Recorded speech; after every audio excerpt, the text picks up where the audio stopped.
ಇವತ್ತು ತರಕಾರಿ ಉಪ್ಪಿಟ್ಟು ಹೇಗೆ ಮಾಡೋದು ಅಂತ ನಿಮಗೆ ಹೇಳ್ಕೊಡ್ತಾ ಇದ್ದೀನಿ. ಬನ್ನಿ ನೋಡ್ಕೊಂಬರೋಣ. ಹಾಯ್ ಫ್ರೆಂಡ್ಸ್, ಶುಭೋದಯ. ನಾನಿವತ್ತು ನಿಮಗೆ ಉಪ್ಪಿಟ್ಟು ಹೇಗೆ ಮಾಡೋದು ಅಂತ ತೋರಿಸ್ಕೊಡ್ತಾ ಇದ್ದೀನಿ. ಮೊದಲಿಗೆ ನಾವು ಇದರಲ್ಲಿ 1 ಗ್ಲಾಸ್ ರವೆ ತೊಗೊಂಡಿದ್ದೀವಿ. ಈ ರವೆನ ನಾವು ನೀಟಾಗಿ ಹುರಿದ್ಬಿಟ್ಟು ಪಕ್ಕದಕ್ಕೆ ಇಟ್ಕೊಳ್ಳೋಣ. ಅದಕ್ಕೆ ಸಾಸಿವೆ,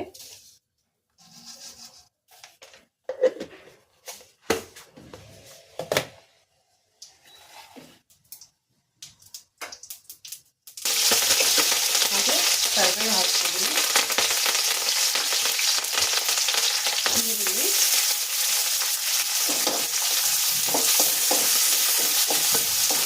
ನಮಗೆ ಬೇಕು ಅಂದರೆ ತರಕಾರಿ ಎಲ್ಲ ಹಾಕಿ ಪ್ಲೇನ್ ಮಾಡ್ಕೋಬೋದು. ಇಲ್ಲ ತರಕಾರಿ ಎಲ್ಲ ಅದ್ರಲ್ಲಿ ಸೇರಿಸ್ತೀವಿ ಅಂದರೆ ಅದು ಚೆನ್ನಾಗಿರುತ್ತೆ. ನಾನೀಗ ತರಕಾರಿ ಹಾಕ್ತಿದ್ದೀನಿ. ಅದರಲ್ಲಿ ಆಲೂಗಡ್ಡೆ, ಕ್ಯಾರೆಟು, ಹಾಗೆ ಬಟಾಣಿ, ಹಾಗೆ ಬೀನ್ಸ್ ಎಲ್ಲ ಸೇರಿಸಿ ಸ್ವಲ್ಪ ಉಪ್ಪು ಹಾಕ್ತೀನಿ.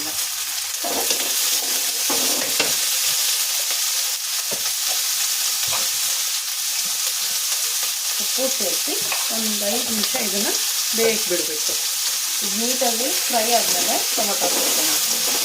ಮೊದಲಿಗೆ ನಾವು ಟೊಮೊಟೊ ಸೇರಿಸಿದ್ರೆ ಅದು ನೀಟಾಗಿ ಬೇಯಲ್ಲ.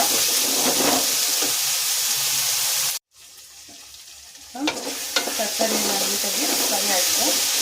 ಇದಕ್ಕೆ ಟೊಮೆಟೊ ಸೇರಿಸ್ಕೊಳ್ಳೋಣ. 1 ಟೊಮೆಟೊ ತೊಗೊಂಡಿದ್ದೀನಿ.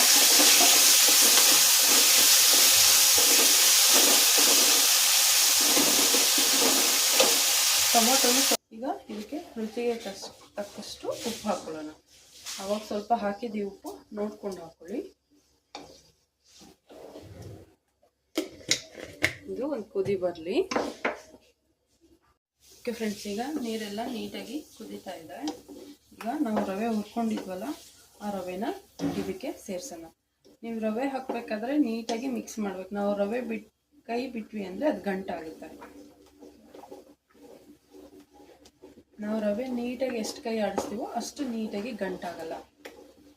ನಾವು ಸ್ವಲ್ಪ ಕೈ ಬಿಟ್ವಿ ಅಂದ್ರೂ ಗಂಟಾಗೋ ಚಾನ್ಸಸ್ ತುಂಬ ಇದೆ.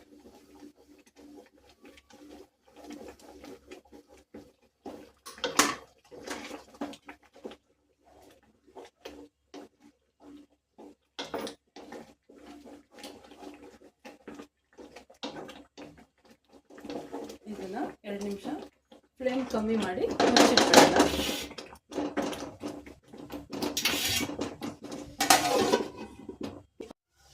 ಓಕೆ, ಫೈನಲಿ ರೆಡಿ ಆಯಿತು ಫ್ರೆಂಡ್ಸ್.